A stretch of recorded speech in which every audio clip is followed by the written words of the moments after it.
Hello class, this is advocate Yasmeen. स्वागत है आपके अपने चैनल जुडिशरी नॉलेज चैनल पर।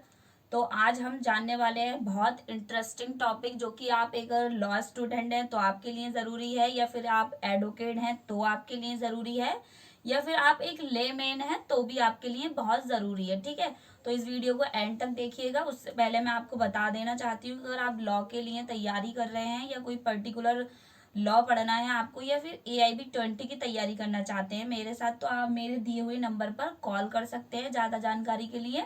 ठीक है, तो आज हम देखने वाले हैं कॉमन इंटेंशन और सिमिलर इंटेंशन, जिसको हम बोलते हैं हिंदी में समान आशय और सामान्य आशय। ठीक है, तो उसके बारे में हम एग्जाम्पल के तौर पे जानेंगे, जिससे कि आप अच्छे से रिलेट कर पाएं। और इससे रिलेटेड अगर कोई भी डाउट है तो कमेंट सेक्शन में जरूर पूछिएगा, और अपने दोस्तों को शेयर करना बिल्कुल ना भूलिएगा। ठीक है, तो आइए स्टार्ट करते हैं। हम सबसे पहले देखेंगे समान आशय, जिसको हम बोलते हैं सिमिलर इंटेंशन इंग्लिश में। ठीक है, तो क्या है हमारा, ए है, बी है, सी है, डी है। ठीक है, चार लोग हैं, चार लोग किसको मानना चाहते हैं, ई को। ए है, बी है, सी है, डी है, मतलब कि चार लोग हैं, चारों लोग क्या है, डी ई को मानना चाहते हैं।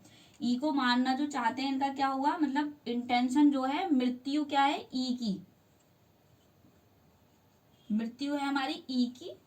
लेकिन क्या है, इसमें क्या अंतर होता है, बी को ये नहीं पता कि ए भी मानना चाहता है, सी को ये नहीं पता कि बी भी मानना चाहता है, डी को ये नहीं पता कि सी भी मानना चाहता है। मतलब चारों को आपस में ये नहीं पता कि जो मतलब मोटिव है या इंटेंशन है ई की मानने की, लेकिन चारों का आशय एक है। ठीक है, तो इसको बोलेंगे हम समान आशय, जिसको बोलते हैं हम सिमिलर इंटेंशन। अब हम एग्जाम्पल के तौर पे जानेंगे जो कॉमन इंटेंशन की बात करते हैं, जिसे हम हिंदी में बोलते हैं सामान्य आशय। क्या बोलते हैं हम, सामान्य आशय। जो हमारे सेक्शन आईपीसी का सेक्शन जो है 34 बताता है, और जो BNS का सेक्शन है हमारा सामान्य आशय, आईपीसी का सेक्शन 34 और BNS 2023 का सेक्शन है हमारा 3 का क्लॉज 5, जो बात करता है सामान्य आशय की। तो अब इसको हम एग्जाम्पल के तौर पे जानेंगे कि ए है, बी है, सी है। बहुत सिंपल लैंग्वेज में बता रही हूँ आप लोगों को, क्योंकि इसमें बहुत ज्यादा कंफ्यूजन रहती है, तो आप अच्छे से देखिए इसको, पूरी वीडियो को। ठीक है, डी क्या है हमारा, सी के बाद डी, डी के बाद हमारी क्या है, ई।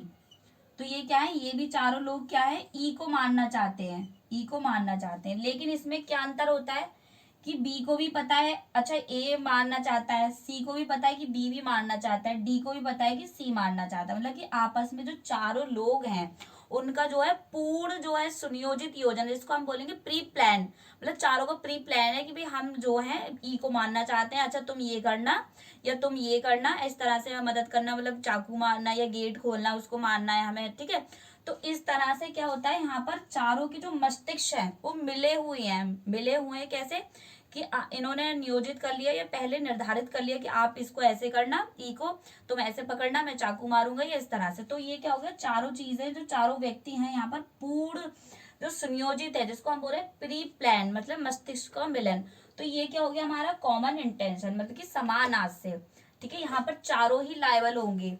और दूसरा हमने क्या देखा, यहाँ पर मतलब मारना तो चारों ही चाहते हैं ई को, लेकिन चारों को आपस में नहीं पता है कि ए भी मारना चाहता है, बी भी मारना चाहता है और सी भी मारना चाहता है। तो आई होप ये आपको क्लियर हो गया होगा। बहुत इजी लैंग्वेज में बताया आपको। अगर और कोई भी कुछ आपको समझना हो तो आप कमेंट सेक्शन में बता सकते हैं मेरे को। तो ये वाली ज्यादा से वीडियो मतलब शेयर करिए अपने दोस्तों को। चैनल को सब्सक्राइब करना बिल्कुल ना भूलें। ठीक है, तो आज की वीडियो बस इतना ही। Thank you.